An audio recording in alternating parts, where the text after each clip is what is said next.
Visayas is a treasure trove of travel wanderers.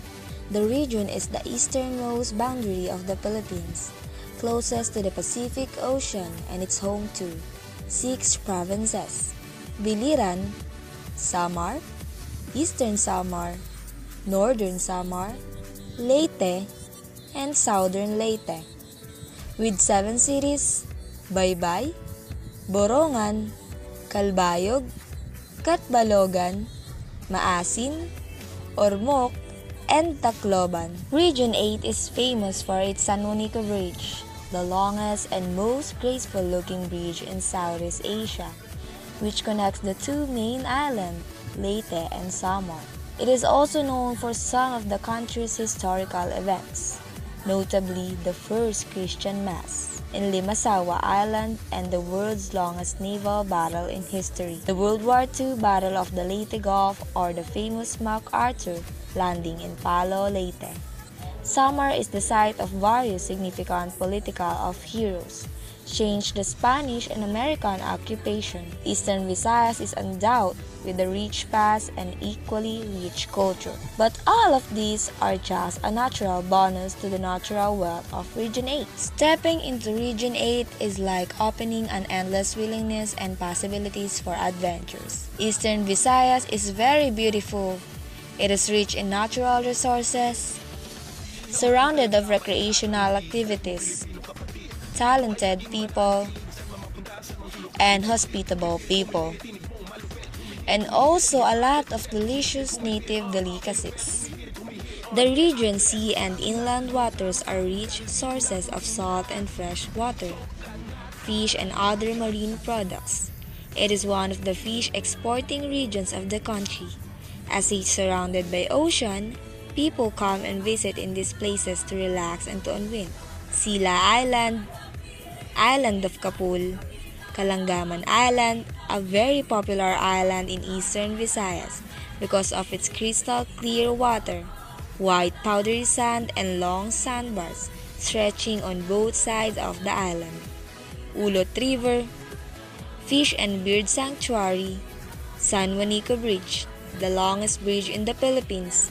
The bridge serves as the icon for Eastern Visayas, symbolizing the strength and resiliency of its people, history, and culture. Marabot Seascape, Sagot Bat Dive Site, Biro Rock Formations, Sambawan Island, and Lelugayan Falls.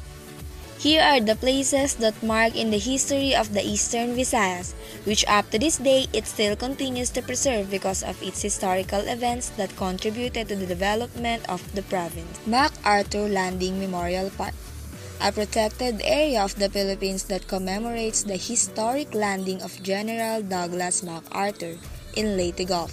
Santo Niño Shrine and Heritage Museum, and Madonna of Japan, one of the historical landmarks in Tacloban City. It served as a memory to the brave soldier who fought and died in the battlefield. Majority of the total household population in Eastern Visayas were Roman Catholics. Here's the following churches, and some of it are old and was built during 80s, 90s, and was been preserving because of the well-built structure of it. Monte Cueva, Palo Cathedral, Santo Niño Parish Church, St. Peter and Paul Cathedral, Maasin Cathedral. Eastern Visayas is rich in mineral resources such as bauxite, nickel, chromite, limestone, gravel, pyrite, and sand.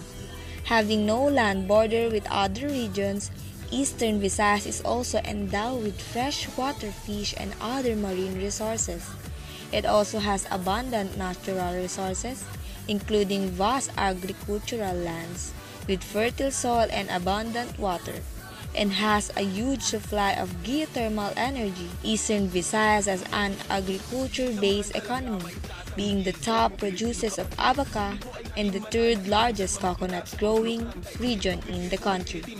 Eastern Visayas prepares you a food that will make you starve: dried pusit or squid, native pork lechon, bing lumbre, ginataang alimasag, ginataang daing, humba, grilled chicken of Baybay City, adobong pusit, binagol, tambis-tambis, and moron. To give more exciting and enjoyable at Eastern Visayas, They offer you their famous tuba, the most popular native wine in Leyte and Samar.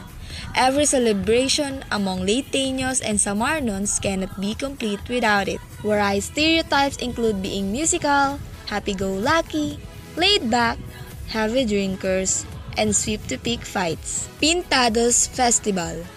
The dancers' body are painted with tattoo-like images depicting the tattoos received by warriors back then. The Lingganay Festival was based on the legend of the town's golden bell that was thrown in the deepest part of the river to prevent Moro pirates from getting their hands on the bell. Other festivals celebrated in the region include the Sinolog Hamalitbog, Sanggutan Festival, Pahoy-Pahoy Festival, Manoglaya Festival, and the Bagulan Festival. Tinikling, a famous dance in the Philippines which is originated from Leyte. The music of the Waray people are mostly ballads, example of which are the Dandan suy bayaan tayga. An iroy nga na matang ispagkukyan. Aren't that exciting? That was only a little information about Eastern Visayas. So if you want to experience and to see how beautiful Eastern Visayas is, ano pat imong ginuhulat? What are you waiting for? Pakadina at imong bisitahon. Come and visit Eastern Visayas.